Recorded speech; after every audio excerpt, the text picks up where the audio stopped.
So guys ये जो सूजी देख रहे हैं ना आप, इसको हम पीसने जा रहे हैं। तो सबसे पहले सूजी को पीस लेंगे, बारीक सा इसका हम चूरा बना लेंगे, बिल्कुल बारीक बन गया है ये। अब इसमें नमक डाल देंगे, अब साथ में डालेंगे 4 से 5 चम्मच भर कर ऑयल, और ये रिफाइंड ऑयल मैंने डाल दिया है। अब पानी की मदद से इसका सॉफ्ट सा डो बना लेंगे। तो ये काम आपको सभी को आता ही है, तो ये वाला काम आप झटपट कर सकते हैं। आप चाहें तो इसे रात को भी तैयार करके रख सकते हैं। आटा अगर गूंदा होगा तो आप सुबह सुबह कुछ भी बना सकते हैं, जल्दी बन जाता है, झटपट बन जाता है। तो मेरे कुछ व्यूवर्स कहते हैं कि आप बहुत सारे लंच बॉक्स बना के रख देते हैं, इतना सारा खाना बना के देते हैं बच्चों को, सुबह सुबह कैसे हो जाता है। सो गाइज़ आपको मैं बता दूं कि मेरे 3 बच्चे हैं और तीनों को मैं सेम ही लंच बॉक्स बना कर देती हूं। तो सबसे पहले तो ध्यान रखिए कि आप किसी भी चीज़ को ऐसे मत सोचिए कि वो बनेगा नहीं और समय से आप नहीं बना पाएंगे। तो समय से आप बना पाएंगे अगर आप अपने आप को हाईली मोटिवेटेड रखेंगे। तो यहाँ पर देखिए जो डो है हमारा बातों बातों में तैयार हो गया है। इसी तरह से जो गेहूं के आटा बनाते हैं ना, आप उसी तरह से आपको लगाना है ये। अब इसको कवर करके रख देंगे जब तक कि हम अपनी आगे की तैयारी ना कर ले। तो यहाँ पर तैयारी में सबसे पहले मैंने लिया है खोलता हुआ पानी, और इस पानी में डाल दिया है मैंने नमक। अब एक एक करके पत्ता गोभी जो है उसके पत्ते मैं यहाँ पर डाल रही हूँ। एक एक पत्ते को हम यहाँ पर इसी तरह से खोल कर डालेंगे। ध्यान रखिए कि आप पत्ता गोभी को जब भी बनाते हैं, जब भी आप इसकी सब्जी बना रहे हैं, तो पत्तों को एक एक पत्तों को इसी तरह से ओपन करके गर्म पानी में कुछ समय के लिए रख दीजिए, जब तक कि वो जो पानी है वो अच्छे से ठंडा ना हो जाए। तो ये देखिए इसी तरह से सारे पत्तों को अलग करके हम रख देंगे। अब ये पानी देखिए इतना हो चुका है कि जिससे कि मैं हाथ लगा रही हूँ तो ये मेरे हाथों को जला नहीं रहा है। इसी तरह से आपको पत्ता गोभी रख लेनी है। अब क्या करेंगे, अब इस पानी को कर देंगे ड्रेन और पत्ते हम निकाल लेंगे इस पानी में से। अब लेंगे एक चॉपिंग, ये यहाँ पर ले रहे हैं चॉपर, और चॉपर में डाल दूंगी मैं सबसे पहले 4 से 5 हरी मिर्च। सो फ्रेंड्स अगर आपके बच्चे तीखा कम खाते हैं तो मिर्चों का अमाउंट आप उनके टेस्ट के अकॉर्डिंग घटा या बढ़ा सकते हैं। साथ में कुछ कलियां लहसुन की डाल दी है। अब ये देखिए आप कीमा देख रहे हैं, ये फ्रीज़ में रखा हुआ था, इसमें बर्फ़ बहुत ही अच्छे से जमी हुई थी। तो इस कीमे को मैंने निकाल लिया था काफ़ी टाइम पहले, और इसे मैंने तवे के ऊपर रख दिया था। थोड़ा सा निवाया तवा था, उसके ऊपर मैंने रोटियां बनाई थी तो गर्म था, तो इसकी वजह से ये थोड़ा सा अच्छे से इसका पानी निकल गया है। अब जो बाद में जो क्यूब बची हुई है उसको मैं बाद में फिर से चॉपर में चला लूँगी। पत्ता गोभी इसमें डाल दी है और इसका एक बारीक सा हमने पेस्ट बना लिया है। ये दरदरा सा पेस्ट है। अब इस पेस्ट को निकाल देंगे हम आटे वाली सेम परात में निकाल रहे हैं।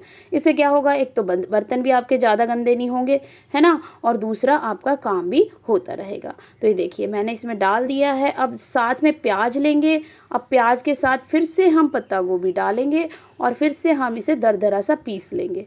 तो ये चीज़ें आपको डाल देनी है। इसी तरह से आपको सारी चीज़ें जो भी सब्ज़ी आपके घर में रखी हो, आज मेरे घर में गाजर और शिमला मिर्च नहीं है तो वो मैं नहीं डाल रही हूँ, अगर आपके घर में हो तो वो आप डाल सकते हैं। ये बहुत ही स्वादिष्ट बन के तैयार होते हैं और बच्चों को तो बहुत ही अच्छे लगते हैं और हेल्दी भी रहते हैं, क्योंकि सूजी का बनाया हुआ नाश्ता सबको पसंद आता है। अब ये देखिए हमने सारा कीमा और पत्ता गोभी और प्याज वगैरह का पेस्ट डाल दिया है। अब डालेंगे हम ऑरिगेनो। ऑरिगेनो डालने के बाद हम इसमें थोड़ा सा नमक डालेंगे अकॉर्डिंग टू टेस्ट, और साथ में मैं डाल रही हूँ मैगी मसाला।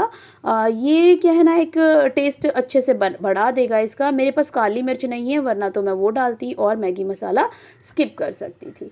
अगर आपके पास काली मिर्च है तो काली मिर्च का पाउडर डालिएगा और इस तरह से इसे अच्छे से हाथों से मिक्स कर देना है। अच्छे से मिक्स करना है, क्योंकि हम इसे अच्छे से मिक्स नहीं करेंगे तो जो मसाले हैं वो कहीं कहीं मुंह में आएंगे। तो इसी तरह से आपको हाथों की हेल्प लेके इसे बहुत अच्छे से मिक्स कर देना है। अब ये मिक्सचर हमारा बनकर तैयार हो गया है। अब हम इसमें डालेंगे बटर। आपके पास बटर है या घी है, आप कुछ भी डाल सकते हैं, और तकरीबन 4 चम्मच भर के मैं यहाँ पर डाल रही हूँ बटर। बटर डालने के बाद हम इसे अच्छे से मिक्स कर लेंगे। ये देखिए हाथों की हेल्प से बटर से हम इसे अच्छे से मिक्स कर लेंगे। अब बटर डालने से क्या होगा, यह है मैं इस वीडियो के लास्ट में बताऊंगी आपको। ये देखिए जो हमारा पेस्ट है ये भी बनकर तैयार हो गया, हमने इसे डोंगे में निकाल लिया है। अब ये देखिए हमने जो आटा गूंद के रखा था सूजी का, उसी से हमने बना ली है छोटी छोटी लोइयाँ। अब इन लोइयों को अच्छे से फ्लैट कर लेंगे, बिल्कुल पूड़ी के साइज़ का बना लेंगे और जब ये आटा आपका बनकर तैयार होता है सूजी का, तो इससे देखिए बहुत एकदम से जैसे होता है ना, रबड़ की तरह थोड़ा खिंचता है, ये एकदम से स्मूथ और सॉफ्ट होता है। आप टच करेंगे ना तो आपको लगेगा कि भाई आज तक हम मैदा का आटा तो ऐसे ही गूंद रहे थे। इसमें जो मज़े हैं ना इससे बनाने के, वो तो आपको इसे गूंद कर ही पता चलेगा। तो बहुत अच्छे से इससे बन रहा था ये। अब हम क्या करेंगे ना, इस तरह से इसे फैलाने के बाद जो स्टफिंग हमने बनाई है वो सारी की सारी स्टफिंग इसमें भरनी शुरू करेंगे। अब यहाँ पर जो स्टफिंग है उसमें हमने घी या बटर जो भी मिलाया है, उसके मिलाने का क्या रीज़न था वो मैं अब आपके सामने रख रही हूँ। तो भाई आपने बाज़ार के जो मोमोज़ खाए होंगे वो बहुत ज़्यादा जूसी होते हैं, उनके अंदर आपको जूस सा लगता है। तो वो किस लिए होता है, क्योंकि उसमें बहुत सारा बटर डला होता है और घी डला होता है। या तो वो बटर डालते हैं या घी डालते हैं, तो आप भी इसी तरह से इसमें डाल सकते हैं। अब यहाँ पर इस मोमोज़ को आप अपने अकॉर्डिंग किसी भी शेप में बंद कर दीजिए। अब जब मुझे लगता है टाइम कम है तो मैं इसे रैंडमली कैसे भी बंद करके इसे बना देती हूँ। ये देखिए, आपको कोई भी शेप नहीं देखनी है, बस इसका टेस्ट देखना होता है। कई बार क्या होता है ना कि शेप मायने नहीं रखती, टेस्ट मायने रखता है। अब मैंने काफ़ी सारे बना लिए थे। अब ये देखिए मेरे पास एक जाली वाली प्लेट है, इसके अंदर एक एक करके सारे मोमोज मैं इसी तरह से सेट करती चली जाऊंगी। अब ये दूसरा वाला मैं कैसे बनाती हूँ वो भी आपको दिखा देती हूँ। अब बीच में ऐसे रख देती हूँ मैं थोड़ा सा, जो एक कीमा वाला बनाया है मैंने पेस्ट, इसको, और इसको ऐसे सर्कल में घुमाती चली जाती हूँ और इसे इस तरह से पोटली बना के बंद कर देती हूँ।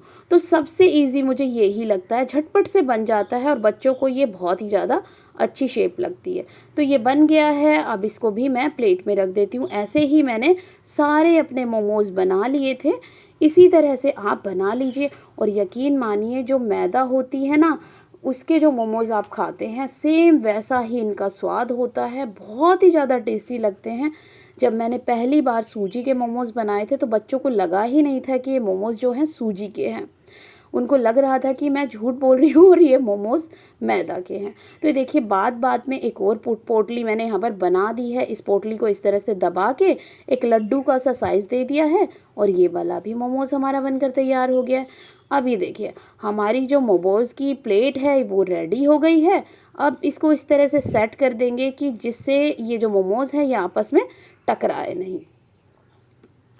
अब मोमोज़ को हमने अच्छे से इस तरह से रख देना है। बहुत ही अच्छे से इनका लुक आ रहा है, बहुत ही हमारे मोमोज़ अच्छे लग रहे हैं। इनको रखने के बाद हम ले रहे हैं एक कढ़ाई, और कढ़ाई में डालेंगे 1 गिलास पानी। पानी जब हल्का सा गर्म होने लगे तब अपनी प्लेट रख देंगे और इसी कढ़ाई के ऊपर रख देंगे हम एक ढक्कन। अब ये देखिए, अगर आपके पास नहीं है कोई भी स्टीमर और मोमोज़ मेकर तो आप इस तरह से भी मोमोज़ घर पर बना सकते हैं। अब ये देखिए जो बचा हुआ बाकी कीमा है उसके साथ करेंगे हम थोड़ा सा एक्सपेरिमेंट जो कि हेल्दी और टेस्टी होगा। यहाँ पर लिया है हमने पैन और इसमें डाल दिया है मस्टर्ड ऑयल। सो गाइस, ये जो ऑयल है इसका कलर अलग इसलिए है क्योंकि मैंने ये गार्लिक वाला ऑयल बनाया हुआ है जो कि ऑलरेडी कुक्ड है, और इसी में मैं डाल रही हूँ ये कीमा चिकन वाला। अब जो गार्लिक का फ्लेवर है ना ऑयल में, सरसों के तेल में बहुत ही अच्छे वाला आता है। तो आप कलर देख रहे हैं कीमे का चेंज होना शुरू हो जाएगा। 4 से 5 मिनट में ये कीमा बनकर तैयार हो जाता है। आप इसे मीडियम आंच पर इसी तरह से कुक करते रहिए। देखिए बहुत अच्छे से हमारा जो कीमा है वो बन रहा है, इसका कलर चेंज हो गया है। अभी देखिए आपको कहीं ना कहीं ऐसा लग रहा होगा जो एग की भुर्जी होती है ना, उसके जैसा ये लगना शुरू हो गया है। अब जो ये कीमा है बनकर रेडी हो गया है, बहुत अच्छे से ये बन गया है। अब इसे हम ठंडा कर लेंगे। अब लेंगे ब्रेड्स। ये देखिए आप ब्रेड्स देख रहे हैं ना, ये व्हीट वाले ब्रेड्स है। थोड़ा सा हम इसमें मेयोनी लगाएंगे, सेंटर में थोड़ा सा हम लगाएंगे सॉस। सबसे पहले हम मेयोनी वाले ब्रेड को अच्छे से हम कवर कर देंगे मेयोनी से, और जो सॉस वाला ब्रेड है उसको भी हम इसी तरह से अच्छे से कवर कर लेंगे सॉस से। तो सेम इसी तरह से हमें दोनों ब्रेड्स को कवर कर लेना है, बहुत अच्छे से हमें स्प्रेड करना है।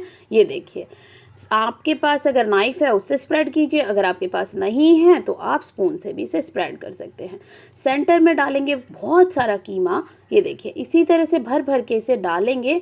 ये देखिए बहुत अच्छे से हमने ये डाल दिया है। अब लेंगे हम एक चीज़ स्लाइस और चीज़ स्लाइस से इसे कवर करेंगे। सो गाइज़, अगर आपके पास चीज़ स्लाइस नहीं है तो आप इसे ऐसे भी बना सकते हैं, बहुत ही अच्छे वाला टेस्ट आता है। अब इसे अच्छे से दबा देंगे और अच्छे से दबाने के बाद इसे फ्राई पैन में हम फ्राई करेंगे। उससे पहले हम लगाएंगे इस पे कुछ कट्स। ये देखिए, शार्प कट लगाने हैं आपको। जो चीज़ है और सेकंड ब्रेड है वहाँ तक इसके कट जाने चाहिए।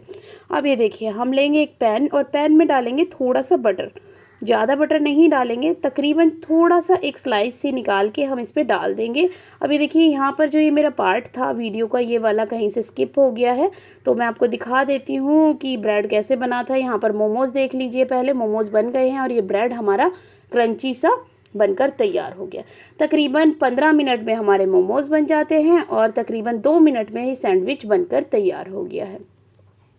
आधे घंटे की प्रिपरेशन और बच्चों का हेल्दी और टेस्टी वाला लंच बॉक्स बनकर तैयार हो गया है। तो गर्मी का मौसम है, बच्चों को कुछ हेल्दी खिलाइए, टेस्टी खिलाइए, क्योंकि आजकल मैं जब भी बच्चों को लेने जाती हूँ तो बहुत सारे बच्चे ऐसे मिलते हैं जिनको चक्कर आ जाते हैं और गिर जाते हैं। वो इसी वजह से होता है कि बच्चा अच्छे से खाना नहीं खाते। तो यहाँ पर डाल दिए हैं 2 फ्राइड मोमोज़ और साथ में डाल दिए थोड़े से चिप्स। अब ये देखिए, थोड़ा हेल्दी खिला रहे हैं तो हल्का सा जंक फूड तो चलता है। तो यहाँ पर मोमोज़ के साथ ही मैंने एक लॉलीपॉप रख दिया। अब चटनी के लिए मैंने छोटा सा पाउच लिया और उसको रख दिया मोमोज के साथ। तो बनकर तैयार हो गया है हमारा हेल्दी सा टिफिन। अगर आपको वीडियो पसंद आई है तो इस चैनल को लाइक शेयर सब्सक्राइब करना न भूलिएगा।